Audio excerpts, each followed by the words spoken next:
साल 2025 की शुरुआत के साथ ही आम लोगों की जिंदगी में कई अहम बदलाव दस्तक दे चुके हैं।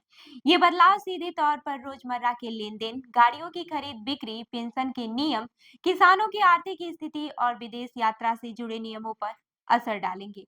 ये नए बदलाव हर वर्ग के लोगों की जिंदगी पर सीधा असर डालने वाले हैं। ऐसे में जानते हैं कि इस साल की शुरुआत के साथ ही हुए 5 बड़े बदलाव क्या हैं और कैसे ये लोगों की जिंदगी को प्रभावित करेंगे। फीचर्स फोन वाले यूजर्स के लिए यूपीआई लिमिट बढ़ी। आपको बता दें कि स्मार्टफोन का इस्तेमाल न करके फीचर्स फोन से यूपीआई के जरिए लेन देन करने वाले यूजर्स के लिए 1 जनवरी 2025 से सहूलियत होगी। अब यूपीआई 123 पे के जरिए एक बार में 10,000 रुपए तक का लेन देन किया जा सकेगा। पहले ये सीमा 5,000 रुपए थी। National payment corporation of India ने अक्टूबर 2024 में इसके सर्कुलर जारी किया था। इसका फायदा उन लोगों को मिलेगा जिनके पास इंटरनेट की सीमित पहुंच है और जो इस फीचर फोन का इस्तेमाल करते हैं। अब ये जान लेते हैं कि पेंशन धारकों के लिए बदलाव के क्या नियम है।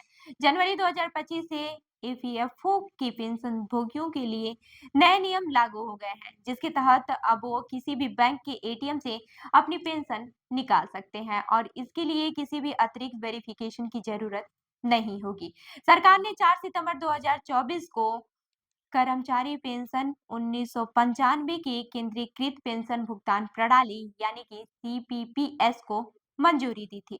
इस नई प्रणाली का उद्देश्य पेंशन से जुड़े नियमों को आसान बनाना है। सीपीपी ये भी सुनिश्चित करेगा कि ईपीएफ पेंशन धारकों को स्थान बदलने, बैंक बदलने या फिर शाखा बदलने की स्थिति में किसी कार्यालय में जाकर आवेदन करने की जरूरत नहीं होगी।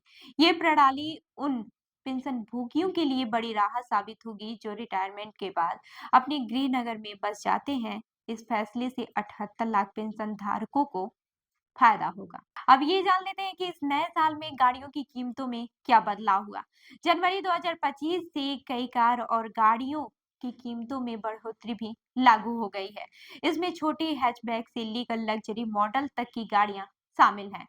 कार कंपनियों का कहना है कि मैन्युफैक्चरिंग में लगने वाली लागत और ऑपरेशनल खर्च की वजह से ये कदम उठाया गया है। मारुति सुजुकी, हुंडई, महिंद्रा और एमजी जैसे ऑटोमोबाइल कंपनी ने घोषणा की है कि वो अपनी गाड़ियों की कीमतों में 2 से 4% तक की बढ़ोतरी कर रही है। अब ये जान लेते हैं कि किसानों के कर्ज से जुड़े नियम क्या है। जनवरी से रिजर्व बैंक ने किसानों के लिए एक बड़ा बदलाव किया है।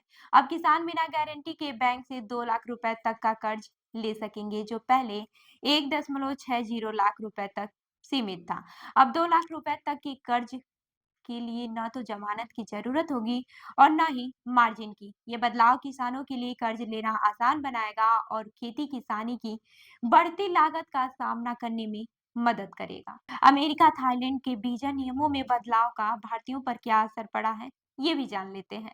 1 जनवरी 2025 से भारत में अमेरिकी दूतावास ने वीजा प्रक्रिया में बदलाव करते हुए गैर प्रवासी वीजा आवेदकों को अपॉइंटमेंट केवल एक बार बिना किसी अतिरिक्त शुल्क के रिशेड्यूल करने की अनुमति दी है। पहले आवेदक अपनी अपॉइंटमेंट को 3 बार रिशेड्यूल कर सकते थे और इसके लिए कोई अतिरिक्त फीस नहीं लगती थी।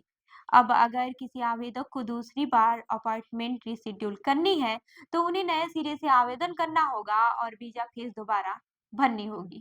वीजा से जुड़े एक और अहम बदलाव के तहत अब 1 जनवरी 2025 से थाईलैंड ने अपने देश में आने वाले पर्यटकों के लिए ई वीजा की सुविधा शुरू की है। अब सभी देशों के आवेदक, जिसमें भारतीय भी शामिल हैं, अपनी वीजा प्रक्रिया को पूरी तरह से ऑनलाइन पूरा कर सकते हैं। इसके लिए आवेदन थाईलैंड की आधिकारिक वेबसाइट पर किया जा सकेगा। तो इस खबर पर क्या है आपकी राय, हमें जरूर बताएं। मैं उर्वी आपके साथ और आप देख रहे हैं जनदर पर न्यूज। धन्यवाद।